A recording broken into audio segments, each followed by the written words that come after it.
আকাশবাণী কলকাতা। স্থানীয় সংবাদ পড়ছে প্রিয়া বিশ্বকর্মা। প্রথমে বিশেষ বিশেষ খবর। শ্রমকোড বাতিল, কর্মসংস্থান, শ্রমিকদের মজুরি বৃদ্ধি সহ 17 দফা দাবিতে শ্রমিক সংগঠন এবং শিল্প ফেডারেশনগুলি আগামীকাল দেশজুড়ে সাধারণ ধর্মঘটের ডাক দিয়েছে। এর প্রেক্ষিতে আগামীকাল সব সরকারি ও আধা সরকারি দপ্তরের কর্মীদের ছুটি বাতিল করেছে রাজ্য সরকার। পরিবহন ব্যবস্থা সচল রাখতে প্রয়োজনীয় পদক্ষেপ নিচ্ছে ডব্লিউবিটিসি। স্কুল সার্ভিস কমিশনের নতুন নিয়োগ প্রক্রিয়ায় অযোগ্য হিসেবে চিহ্নিতরা বসতে পারবে না বলে কলকাতা হাইকোর্ট নির্দেশ দিয়েছে। সাউথ ক্যালকাটা ল কলেজে আজ থেকে শুরু হচ্ছে পঠন পাঠন। কলেরা নিয়ে এই মুহূর্তে উদ্বেগের কোনো কারণ নেই বলে মেয়র ফিরহাদ হাকিম জানিয়েছেন। নিম্নচাপ ও সক্রিয় মৌসুমী বায়ুর কারণে কলকাতা সহ দক্ষিণবঙ্গের বেশ কিছু জেলায় বৃষ্টি হচ্ছে। রাতভর বৃষ্টিতে শহরের একাধিক এলাকা জলমগ্ন। মৎস্যজীবীদের আজও সমুদ্রে যেতে নিষেধ করা হয়েছে। কলকাতা প্রিমিয়ার লিগ ফুটবলে মোহনবাগান সুপার জায়ান্ট 2-0 গোলে রেলওয়ে এফসিকে হারিয়ে দিয়েছে। আসছে বিস্তারিত খবরে। শ্রমকোড বাতিল, কর্মসংস্থান, শ্রমিকদের মজুরি বৃদ্ধি সহ 17 দফা দাবিতে শ্রমিক সংগঠন এবং শিল্প ফেডারেশনগুলি আগামীকাল দেশজুড়ে সাধারণ ধর্মঘটের ডাক দিয়েছে। এসএফআই, আইসা, এআইএসএফ ও পিএসইউ সহ বামপন্থী 5টি ছাত্র সংগঠন এই ধর্মঘটকে সমর্থন জানিয়েছে। এর প্রেক্ষিতে রাজ্য সরকার আগামীকাল সব সরকারি ও আধা সরকারি দপ্তরের কর্মীদের ছুটি বাতিল করেছে। অর্থ দপ্তর থেকে জারি করা এক বিজ্ঞপ্তিতে জানানো হয়েছে, যেসব কর্মী ওই দিন অনুপস্থিত থাকবেন তাদের একদিনের বেতন কাটা যাবে। তার কর্মজীবন থেকেও ওই দিনটি বাদ পড়বে। তবে হাসপাতালে ভর্তি থাকলে বা পরিবারের কারো মৃত্যু হলে, 8ই জুলাইয়ের আগে গুরুতর অসুস্থতার কারণে ছুটিতে থাকলে কিংবা মাতৃত্বকালীন ছুটি, চাইল্ড কেয়ার অথবা আর্নড লিভে থাকা ব্যক্তিদের ক্ষেত্রে এই নির্দেশ প্রযোজ্য নয়। বিজ্ঞপ্তিতে আরও বলা হয়েছে, কোনো কর্মী ওই দিন অনুপস্থিত থাকলে তাকে কারণ দর্শানোর নোটিশ পাঠানো হবে। সন্তোষজনক উত্তর এবং যথাযথ নথি দেখাতে না পারলে তার ছুটি মঞ্জুর করা হবে না। শোকজ নোটিশের জবাব না দিলে শৃঙ্খলা ভঙ্গের অভিযোগে পদক্ষেপ করা হবে। আগামীকাল কলকাতা শহর ও শহরতলি অঞ্চলে পরিবহন ব্যবস্থা সচল রাখতে পশ্চিমবঙ্গ পরিবহন নিগম ডব্লিউবিটিসি প্রয়োজনীয় পদক্ষেপ গ্রহণ করেছে। যাত্রীরা যাতে কোনো সমস্যার সম্মুখীন না হন সেজন্য সব রুটে প্রথম ও দ্বিতীয় শিফটে সর্বাধিক সংখ্যক গাড়ি চালানোর নির্দেশ দেওয়া হয়েছে। বাতিল করা হয়েছে সমস্ত চালক, কন্ডাক্টর এবং অন্যান্য কর্মীদের ছুটি। খোলা হয়েছে কন্ট্রোল রুম। আগামীকাল সকাল 6টা থেকে এই কন্ট্রোল রুম পরিস্থিতি পর্যবেক্ষণ করবে। এদিকে ধর্মঘট সফল করার আহ্বান জানিয়ে গতকাল ধর্মতলা থেকে শিয়ালদা পর্যন্ত মিছিল করে শ্রমিক, কৃষক ও মজদুর সহ বিভিন্ন সংগঠন। এসএসসির নতুন নিয়োগ পরীক্ষায় অযোগ্য হিসেবে চিহ্নিতরা বসতে পারবে না বলে কলকাতা হাইকোর্ট নির্দেশ দিয়েছে। সুপ্রিম কোর্টের নির্দেশ অনুসারে জারি স্কুল সার্ভিস কমিশনের নতুন নিয়োগ বিজ্ঞপ্তিকে চ্যালেঞ্জ জানিয়ে দায়ের হওয়া আবেদনের শুনানিতে বিচারপতি সৌগত ভট্টাচার্য গতকাল জানান, অযোগ্য হিসেবে চিহ্নিত কোনো প্রার্থী যদি ইতোমধ্যেই আবেদন করে থাকেন তবে তা বাতিল করতে হবে। উল্লেখ্য, সুপ্রিম কোর্টের নির্দেশে প্রায় 26,000 শিক্ষক ও শিক্ষাকর্মী চাকরির বাতিলের পর গত 30শে মে নতুন করে নিয়োগের বিজ্ঞপ্তি জারি করে শিক্ষা দপ্তর। প্রায় 44,000 শূন্য পদের ওই বিজ্ঞপ্তি নিয়ম মেনে হয়নি বলে দাবি জানিয়ে কলকাতা হাইকোর্টে মামলা দায়ের হয়। এদিকে চাকরিহারা যোগ্য শিক্ষকরা আদালতের রায় সন্তোষ প্রকাশ করলেও কিছু প্রশ্ন তুলেছেন। যোগ্য শিক্ষক শিক্ষিকা অধিকার মঞ্চের আহ্বায়ক মেহবুব মণ্ডল বলেছেন, 2016 এবং 2025-এর পরীক্ষার মধ্যে পদ্ধতিগত কিছু জটিলতা রয়েছে। অনেক বিষয়ে আসন সংখ্যাও কমে গেছে, কিন্তু আদালতের রায়ে এই বিষয়গুলির কোনো সমাধান হয়নি। বিরোধী দলনেতা শুভেন্দু অধিকারী বলেছেন, স্কুলগুলিতে তৃণমূল কংগ্রেস ঘনিষ্ঠ ব্যক্তিরা টাকার বিনিময়ে চাকরি পেয়েছেন, তা বারবার প্রমাণিত হয়েছে। তৃণমূল নেতাদের আত্মীয়রা চাকরি পেয়েছে আর টাকার বিনিময়ে চাকরি পেয়েছে। 2022 সালে মাননীয় অভিজিৎ গাঙ্গুলির অর্ডার যদি মানা হতো তাহলে 26,000-এর চাকরি যেত না।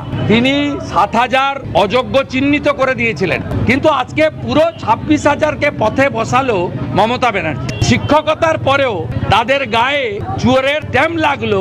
এর থেকে বড় অপমান, শুধু অর্থনৈতিক অপমান নয়, সামাজিক অপমান আর কিছু হতে পারে না।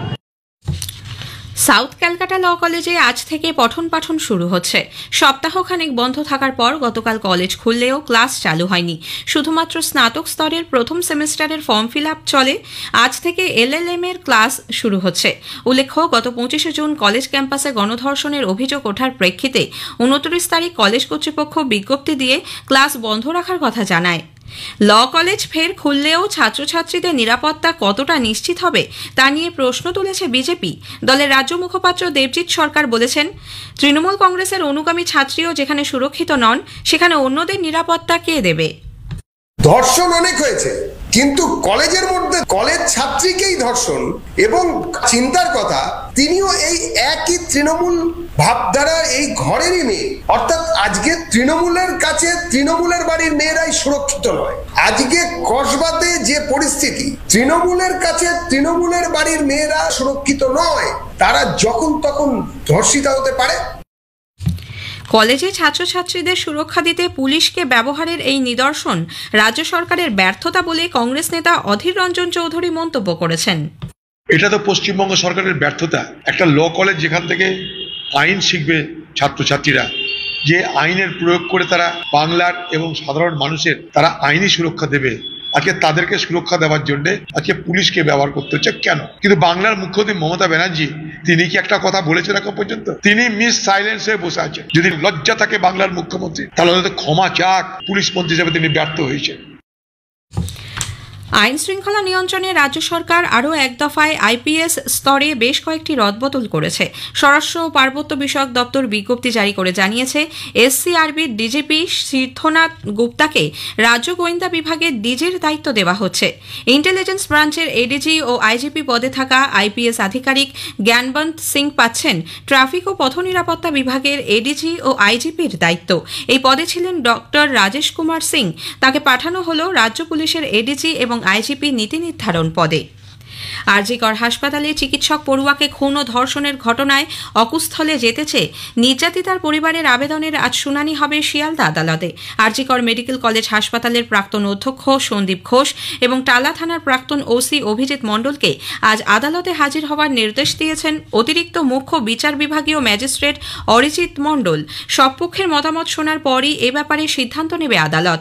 উল্লেখ্য, আরজিকর কাণ্ডে তথ্য প্রমাণ লোপাটের অভিযোগে ধৃত সন্দীপ ও অভিজিৎকে আগেই জামিন দিয়েছে আদালত, যদিও আর্থিক দুর্নীতি মামলায় এখনও জেল হেফাজতে রয়েছেন সন্দীপ ঘোষ। ন্যায় বিচারের দাবিতে আগামী 9ই আগস্ট কালীঘাট অভিযানে ডাক দিয়েছে অভয়া মঞ্চ। হাজরায় জমায়েতের পর কালীঘাটের দিকে এগিয়ে যাবেন তারা। পুলিশ অনুমতি না দিলে বা বাধা সৃষ্টি করলে তারা আদালতের দ্বারস্থ হবেন বলে জানিয়েছেন অভয়া মঞ্চের আহ্বায়ক ডাক্তার তমনাশ চৌধুরী। স্থানীয় সংবাদ শুনছেন আকাশবাণী কলকাতা কেন্দ্র থেকে। কলেরা নিয়ে এই মুহূর্তে উদ্বেগের কোনো কারণ নেই বলে মেয়র ফিরহাদ হাকিম আশ্বস্ত করেছেন। সম্প্রতি কলকাতায় এক কলেরা আক্রান্তের সন্ধান মেলার প্রেক্ষিতে সাংবাদিকদের প্রশ্নের উত্তরে তিনি বলেন, রোগের কারণ খতিয়ে দেখা হচ্ছে। আক্রান্ত ব্যক্তি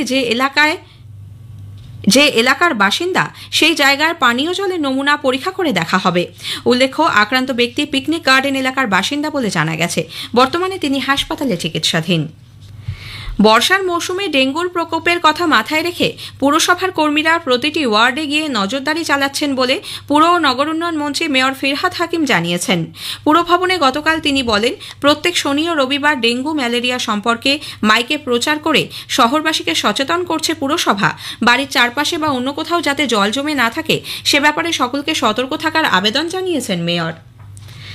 শহরে সাম্প্রতিক কয়েকটি অগ্নিকাণ্ডের প্রেক্ষিতে অগ্নি নির্বাপন ব্যবস্থা আরও জোরদার করতে মুখ্যমন্ত্রীর নির্দেশে গঠিত টাস্কফোর্সের সদস্যরা গতকাল বৈঠকে বসে।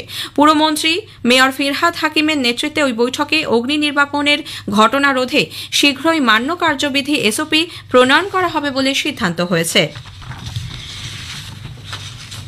গাঙ্গেয় পশ্চিমবঙ্গে তৈরি নিম্নচাপ এবং সক্রিয় মৌসুমী বায়ুর কারণে কলকাতা সহ দক্ষিণবঙ্গের বেশ কিছু জেলায় গতকাল থেকে বিক্ষিপ্তভাবে বৃষ্টি হচ্ছে। রাতভর বৃষ্টির জেরে ঠনঠনিয়া, কালীবাড়ি, পাতিপুকুর আন্ডারপাস, সেন্ট্রাল অ্যাভিনিউ এবং পার্ক সার্কাস সহ শহরের একাধিক এলাকা জলমগ্ন। ব্যারাকপুর স্টেডিয়ামে গতকাল কলকাতা প্রিমিয়ার ডিভিশন ফুটবল লিগের ম্যাচে মোহনবাগান সুপার জায়ান্ট 2-0 গোলে রেলওয়ে এফসিকে হারিয়ে দিয়েছে। গোল করেন সন্দীপ মালিক ও শিবম মুন্ডা। কল্যাণীতে অন্য ম্যাচে পুলিশ এসি 3-0 গোলে জর্জ টেলিগ্রাফকে পরাজিত করেছে। চুঁচুড়ায় অপর ম্যাচে সুরুচি সংঘ 6-0 গোলে মেসার্স ক্লাবের বিরুদ্ধে জয়ী হয়েছে। শেষ করার আগে স্থানীয় সংবাদের বিশেষ কিছু অংশ আরও একবার। শ্রমকোড বাতিল, কর্মসংস্থান, শ্রমিকদের মজুরি বৃদ্ধি সহ 17 দফা দাবিতে শ্রমিক সংগঠন এবং শিল্প ফেডারেশনগুলি আগামীকাল দেশজুড়ে সাধারণ ধর্মঘটের ডাক দিয়েছে। এর প্রেক্ষিতে আগামীকাল সব সরকারি ও আধা সরকারি দপ্তরের কর্মীদের ছুটি বাতিল করেছে রাজ্য সরকার। স্থানীয় সংবাদ শেষ হলো। আকাশবাণী খবর পড়ছি প্রবীর ভট্টাচার্য। এখনকার বিশেষ বিশেষ খবর হলো, প্রধানমন্ত্রী নরেন্দ্র মোদী ব্রাজিলের রাজধানী ব্রাসিলিয়ায় রাষ্ট্রপতি লুইস ইনাসিও লুলা দা সিলভার সঙ্গে আজ বৈঠকে বসবেন। দুটি দেশের মধ্যে 4টি চুক্তি স্বাক্ষরিত হবে বলে আশা করা হচ্ছে। 5 দেশ সফরের শেষ পর্যায়ে প্রধানমন্ত্রী আগামীকাল নামিবিয়ায় যাবেন। পেট্রোলিয়াম ও প্রাকৃতিক গ্যাস মন্ত্রী হরদীপ সিং পুরী বলেছেন, ভারতের জ্বালানি সক্ষমতা বৃদ্ধি ও সম্প্রসারণের জন্য ভারত নরওয়েতে বিভিন্ন প্রকল্পের সন্ধান করছে। খুব শীঘ্রই দেশে বিভিন্ন শহর থেকে বিহারে 4টি নতুন অমৃত ভারত ট্রেন চালু করা হবে বলে রেলমন্ত্রী জানিয়েছেন। প্রতিরক্ষামন্ত্রী রাজনাথ সিং বলেছেন যে অপারেশন সিন্দুরের সময় ব্যবহৃত দেশীয় সাজ সরঞ্জাম ভারতে প্রতিরক্ষা পণ্যের জন্য আন্তর্জাতিক চাহিদাকে বাড়িয়ে তুলেছে। অনূর্ধ্ব-19 একদিবসীয় ক্রিকেটে ভারত ইংল্যান্ডকে 3-2 সিরিজে হারিয়ে দিয়েছে। বিস্তারিত খবর। প্রধানমন্ত্রী নরেন্দ্র মোদী আজ ব্রাজিলের রাজধানী ব্রাসিলিয়ায় রাষ্ট্রপতি লুইস ইনাসিও লুলা দা সিলভার সঙ্গে বৈঠকে বসবেন। রিও ডি জেনিরোতে 7ম ব্রিক্স শীর্ষ সম্মেলনে যোগদানের পর শ্রী মোদী গত রাতে ব্রাসিলিয়ায় পৌঁছেছেন। প্রধানমন্ত্রী বলেছেন যে তাঁর ব্রাজিল সফরের রিও পর্ব অত্যন্ত ফলপ্রসূ ছিল। একটি সোশ্যাল মিডিয়া পোস্টে শ্রী মোদী বলেছেন যে ব্রিক্স শীর্ষ সম্মেলনে অত্যন্ত ফলপ্রসূ আলোচনা হয়েছে। তিনি এই মঞ্চকে আরও কার্যকর করার জন্য ব্রিক্স সভাপতিত্বের মাধ্যমে ব্রাজিলের রাষ্ট্রপতি এবং ব্রাজিল সরকার যে কাজ করেছেন তার প্রশংসা করেছেন। তিনি আরও বলেন যে বিশ্ব নেতাদের সঙ্গে তাঁর দ্বিপাক্ষিক বৈঠক বিভিন্ন দেশের সঙ্গে ভারতের বন্ধুত্বকে আরও জোরদার করে তুলবে। ব্রাজিলে ভারতের রাষ্ট্রদূত দীনেশ ভাটিয়া বলেছেন যে দুটি দেশ 4টি চুক্তি স্বাক্ষর করবে বলে আশা করা হচ্ছে। এর মধ্যে রয়েছে পুনর্নবীকরণযোগ্য জ্বালানি, সন্ত্রাসবাদ দমন, ভারতীয় কৃষি গবেষণা পরিষদ ICAR এবং ব্রাজিলের এমব্রাপারের মধ্যে কৃষি গবেষণা এবং গোপনীয় তথ্য বিনিময় এবং পারস্পরিক সুরক্ষার বিষয়।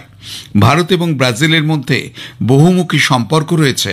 দুটি দেশ ব্রিক্স, IBSA, G20, G4, আন্তর্জাতিক সৌরজোট এবং গ্লোবাল বায়োফুয়েলের মতন আন্তর্জাতিক এবং বহুপাক্ষিক মঞ্চে ঘনিষ্ঠভাবে কাজ করে। 5 দেশ সফরের শেষ পর্যায়ে প্রধানমন্ত্রী নামিবিয়ার রাষ্ট্রপতি নেতুম্বো নন্দী নদাইতোয়ারের আমন্ত্রণে আগামীকাল নামিবিয়ার উইন্ডহোকে পৌঁছবেন। এটি হবে প্রধানমন্ত্রীর নামিবিয়ার প্রথম সফর এবং ভারতের 3য় প্রধানমন্ত্রী পর্যায়ে নামিবিয়া সফর। আমাদের সংবাদদাতা জানিয়েছেন যে প্রধানমন্ত্রী নরেন্দ্র মোদীর এই সফরের লক্ষ্য দ্বিপাক্ষিক সম্পর্কের পরিধি বৃদ্ধি করা এবং হাইড্রোকার্বন, বিরল মাটির উপকরণ এবং একীভূত অর্থ প্রদানের আন্তঃকার্যক্ষমতার মতন বিভিন্ন গুরুত্বপূর্ণ ক্ষেত্রে সহযোগিতার নতুন ক্ষেত্রগুলি অন্বেষণ করা। ভারত এবং নামিবিয়ার উভয়ই ঔপনিবেশিকতা বিরোধী সংগ্রামের অতীত ইতিহাস রয়েছে। নামিবিয়ার স্বাধীনতার আগে 1986 সালে দিল্লিতে সোয়াপো নামে পরিচিত নামিবিয়ার প্রথম কূটনৈতিক মিশন স্থাপন করা হয়েছিল। আজ উভয় দেশ বাণিজ্য, বিনিয়োগ, খনি, হীরা প্রক্রিয়াকরণ, শক্তি, স্বাস্থ্যসেবা, প্রতিরক্ষা, পরিবেশ ও জৈব বৈচিত্র্য এবং সক্ষমতা বৃদ্ধি সহ সহযোগিতার জন্য বিস্তৃত ক্ষেত্র রয়েছে। দুদেশের মধ্যে বাণিজ্য $60 কোটি এবং নামিবিয়ায় ভারতের বিনিয়োগ প্রায় $80 কোটি। 2022 সেপ্টেম্বরে নামিবিয়া থেকে 8টি চিতা ভারতের কোনো জাতীয় উদ্যানে আনা হয়েছিল। ডিজিটাল ফ্রন্টে নামিবিয়া বিশ্বের প্রথম দেশ যেখানে ভারতের UPI-এর মতন রিয়েল টাইম পেমেন্ট সিস্টেম স্থাপনের জন্য একটি প্রযুক্তি চুক্তি স্বাক্ষর হয়েছে। প্রধানমন্ত্রী আসন্ন সফরে কৃষি, ফার্মাসিউটিক্যাল এবং ডিজিটাল পরিকাঠামো, জনঔষধি, ঐতিহ্যবাহী ওষুধ, বিশেষ করে আয়ুর্বেদের মতন ক্ষেত্রগুলির প্রচার প্রসারের নতুন রাস্তা খুলে যেতে পারে। খবর শুনছেন আকাশবাণী থেকে। পেট্রোলিয়াম ও প্রাকৃতিক গ্যাস মন্ত্রী হরদীপ সিং পুরী বলেছেন, ভারতের জ্বালানি সক্ষমতা বৃদ্ধি ও সম্প্রসারণের জন্য ভারত নরওয়েতে বিভিন্ন প্রকল্পের সন্ধান করছে। তিনি নরওয়ের বার্গেনে নর্দার্ন লাইটস CO2 টার্মিনাল পরিদর্শন করেন এবং হাইড্রোকার্বন অনুসন্ধানের সমগ্র পরিসর, বিশেষ করে নরওয়ের জ্বালানি পেশাদারদের গভীর সমুদ্র অনুসন্ধানের প্রযুক্তি নিয়ে আলোচনা করেন। সোশ্যাল মিডিয়ায় একাধিক পোস্টে শ্রী পুরী বলেছেন, ভারত বিশ্বব্যাপী গভীর সমুদ্রে প্রায় 2.5 লক্ষ বর্গ কিলোমিটারের বেশি অনুসন্ধানের পরিকল্পনা করছে। তিনি বলেন যে প্রধানমন্ত্রী নরেন্দ্র মোদীর দূরদর্শী নেতৃত্বে সরকার ভারতে একটি পূর্ণাঙ্গ ENP deep water technology ecosystem তৈরি করার চেষ্টা চালাচ্ছে। রেলমন্ত্রী অশ্বিনী বৈষ্ণব জানিয়েছেন যে খুব শীঘ্রই দেশের বিভিন্ন শহর থেকে বিহারে 4টি নতুন অমৃত ভারত ট্রেন চালু করা হবে। বিহারে বেশ কয়েকটি রেল প্রকল্প উদ্বোধন করতে গিয়ে শ্রী বৈষ্ণব বলেন যে 4টি অমৃত ভারত ট্রেন নতুন দিল্লি পাটনা, দারভাঙ্গা লখনৌ, মালদা টাউন লখনৌ এবং সাহরসা অমৃতসরের মধ্যে চলবে। তিনি বিহারের সমস্তপুর রেল বিভাগের কর্পূরীগ্রাম স্টেশন কমপ্লেক্সের ভিত্তিপ্রস্তর স্থাপন এবং বেশ কয়েকটি গুরুত্বপূর্ণ প্রকল্পের উদ্বোধন করেন। শ্রী বৈষ্ণব পাটনার দীঘা ব্রিজ হল্টও পরিদর্শন করেন এবং যাত্রীদের সুবিধা, প্ল্যাটফর্মের পরিষ্কার পরিচ্ছন্নতা, আলো এবং নিরাপত্তা ব্যবস্থার পুঙ্খানুপুঙ্খ পর্যালোচনা করেন। 3,30 লক্ষ টাকা ব্যয়ে কর্পূরী গ্রাম স্টেশন উন্নতিকরণ কাজে তিনি ভিত্তিপ্রস্তর স্থাপন করেন। শ্রী বৈষ্ণবের মতে বিহারে শীঘ্রই চালু হওয়া আরও বেশ কয়েকটি প্রকল্পের মধ্যে রয়েছে ভাগলপুর জামালপুর 3য় line, Bakhtiyarpur Rajgir Tilaiya double line এবং রামপুরহাট ভাগলপুর ডাবল লাইন। কেন্দ্রীয় পর্যটন মন্ত্রী গজেন্দ্র সিং শেখাওয়াত বলেছেন যে 22 এপ্রিল বৈষ্ণবগামে পহেলগাঁও সন্ত্রাসবাদী ঘটনার পর কাশ্মীরে পর্যটন পুনরুজ্জীবিত হওয়ার স্পষ্ট লক্ষণ দেখা যাচ্ছে। তিনি বলেন যে জম্মু ও কাশ্মীর প্রশাসন এবং কেন্দ্রীয় সরকারের মিলিত প্রচেষ্টায় জনসাধারণের আস্থা ফিরে আসছে। শ্রীনগরের শেরি কাশ্মীর আন্তর্জাতিক কনভেনশন সেন্টারে জাতীয় পর্যটন সচিবদের সম্মেলনে ফাঁকে সাংবাদিকদের সঙ্গে কথা বলতে গিয়ে মন্ত্রী বলেন যে কেন্দ্রের সহায়তায় জম্মু কাশ্মীর সরকারের জোরালো উদ্যোগে পর্যটকদের মধ্যে আস্থা পুনরুদ্ধারে সহায়তা করছে। প্রতিরক্ষামন্ত্রী রাজনাথ সিং বলেছেন, অপারেশন সিন্দুরের সময় ব্যবহৃত দেশীয় সাজ সরঞ্জাম ভারতে তৈরি প্রতিরক্ষা পণ্যের জন্য আন্তর্জাতিক চাহিদাকে বাড়িয়ে তুলেছে। নতুন দিল্লিতে গতকাল কন্ট্রোলার্স কনফারেন্সে যোগ দিয়ে শ্রী সিং প্রতিরক্ষা শিল্পী দেশের অপরিসীম সম্ভাবনার দিকে আলোকপাত করেন। তিনি বলেন, প্রধানমন্ত্রী নরেন্দ্র মোদীর নেতৃত্বে ভারত প্রতিরক্ষা ক্ষেত্রে আত্মনির্ভরতা প্রায় অর্জন করেই ফেলেছে। অধিকাংশ প্রতিরক্ষা সরঞ্জাম যা আগে বিদেশ থেকে আমদানি করতে হতো তা এখন দেশেই তৈরি করা হচ্ছে। বর্তমান সময়ে প্রতিরক্ষা অর্থনীতির উপর জোর দিয়ে তিনি বলেন, মার্কিন যুক্তরাষ্ট্র এবং ইউরোপের দেশগুলিতে প্রতিরক্ষা ক্ষেত্রে ব্যয় বরাদ্দ বাড়ানো হচ্ছে। ভারত সহ গোটা বিশ্ব প্রতিরক্ষা ক্ষেত্রে পুনরায় সশস্ত্রীকরণের নতুন পর্বের মধ্য দিয়ে চলছে। हमारा डिफेंस एक्सपेंडिचर कुछ ऐसा होना चाहिए जिसमें सिर्फ हमारा बजट न बढ़े बल्कि उस बजट का right deployment at the right time for the right objective भी उतना ही जरूरी हो। आज हमारे डिफेंस सेक्टर की ओर पूरी दुनिया की निगाहें। ऑपरेशन सिंदूर के दौरान जो हमने शौर्य दिखाया है हमारे सेना के जवानों ने, जो हमें डोमेस्टिक इक्विपमेंट की क्षमता का प्रदर्शन किया है, उसके बाद हमारे इंडिजिनस प्रोडक्ट्स की ग्लोबल डिमांड और बढ़ रही है। মার্কিন প্রেসিডেন্ট ডোনাল্ড ট্রাম্প বলেছেন যে তিনি 1 আগস্ট থেকে জাপান এবং দক্ষিণ কোরিয়া থেকে আসা পণ্যের ওপর 25% শুল্ক আরোপ করবেন। ট্রাম্প গতকাল বেশ কিছু দেশের নেতাদের কাছে চিঠি পোস্ট করার কথা ঘোষণা করার পর সর্বশেষ শুল্ক ঘোষণা করলেন। মার্কিন প্রেসিডেন্ট তার সোশ্যাল মিডিয়া প্ল্যাটফর্ম ট্রুথ সোশ্যালে এই সিদ্ধান্ত ঘোষণা করেছেন। সেখানে তিনি প্রতিটি দেশের নেতাদের কাছে পাঠানো চিঠির কপিও পোস্ট করেছেন। ভারতের অনূর্ধ্ব 19 দল একদিবসীয় ক্রিকেটে 3-2 সিরিজে ইংল্যান্ডকে হারিয়ে দিয়েছে। এরপর ইংল্যান্ডের বিরুদ্ধে আরও 2টি যুব টেস্ট ম্যাচ খেলা হবে। ভারতের অনূর্ধ্ব 19 দল বেকেনহ্যামে আগামী 12 জুলাই থেকে যুব টেস্ট শুরু হবে। শেষ করবার আগে খবরে বিশেষ কিছু অংশ আরও একবার। প্রধানমন্ত্রী নরেন্দ্র মোদী ব্রাজিলের রাজধানী ব্রাসিলিয়ায় রাষ্ট্রপতি লুইস ইনাসিও লুলা দা সিলভার সঙ্গে আজ বৈঠকে বসবেন। দুটি দেশের মধ্যে 4টি চুক্তি স্বাক্ষরিত হবে বলে আশা করা হচ্ছে। 5 দেশ সফরের শেষ পর্যায়ে প্রধানমন্ত্রী আগামীকাল নামিবিয়া যাবেন। পেট্রোলিয়াম ও প্রাকৃতিক গ্যাস মন্ত্রী হরদীপ সিং পুরী বলেছেন, ভারতের জ্বালানি সক্ষমতা বৃদ্ধি ও সম্প্রসারণের জন্য ভারত নরওয়েতে বিভিন্ন প্রকল্পের সন্ধান চালাচ্ছে। খুব শীঘ্রই দেশের বিভিন্ন শহর থেকে বিহারে 4টি নতুন অমৃত ভারত ট্রেন চালু করা হবে বলে রেলমন্ত্রী জানিয়েছেন। অনূর্ধ্ব 19 ক্রিকেটে ভারত ইংল্যান্ডকে 3-2 সিরিজে হারিয়ে দিয়েছে। খবর শেষ হলো।